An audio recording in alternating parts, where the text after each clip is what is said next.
Wolves versus Sunderland, it's a Sunday afternoon game in the Premier League this weekend. Talk about Wolves to begin with. 7 of their 11 points this year came in the first 3 games of the season, so that kind of tells you where they've been at recently. Yeah. Been in and around the relegation zone since. They've lost their last 2, but they did beat Wigan, so picking up the wins they need to keep sort of away from the relegation zone, but they're still in trouble, aren't they? Oh, certainly.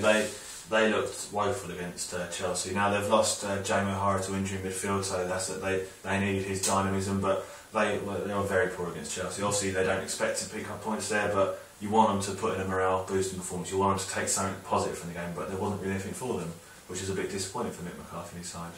Okay, Sunderland, they're the team that they are the crisis team this week. If there's a crisis team every week, this week it's Sunderland. This week's crisis team. Yeah, they're unhappy fans. They lost at home to Wigan, which is Bruce's former club, a team that are sort of towards the bottom of the league, who can't buy a win.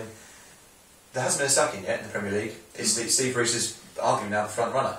Well, actually, it's funny you say that. I think I read earlier this week that he is now odds-on favourite to be the first Premier League manager sacked. Horrific, boos and stuff at the end of the game last weekend. You don't like to see that, but it's just understandable. I mean, the defeat against Wigan has become the byword of we're doing terribly, so that is worrying for them.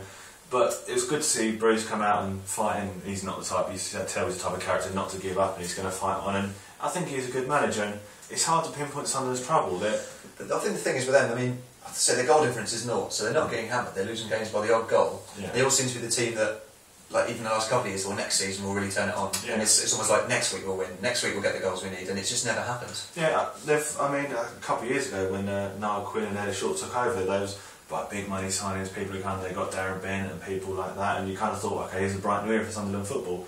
It just hasn't happened, and they need to look at themselves now, see if they've bought correctly and see if they've got the right balance of squad, and I don't think they have. Okay, so if we go for prediction on Wolves versus Sunderland, I think it's going to be a good game actually. I've got a feeling that both teams are relatively, I think they need to go for the win. Really, it's a game they want to win. I'm going to go for Wolves 3, Sunderland 2. Possibly a last minute winner just for Bruce to have some more problems. I couldn't disagree anymore. I think it's going to be dull. I think 2-2 scrap. I'm being optimistic. I'm going 0-0 draw.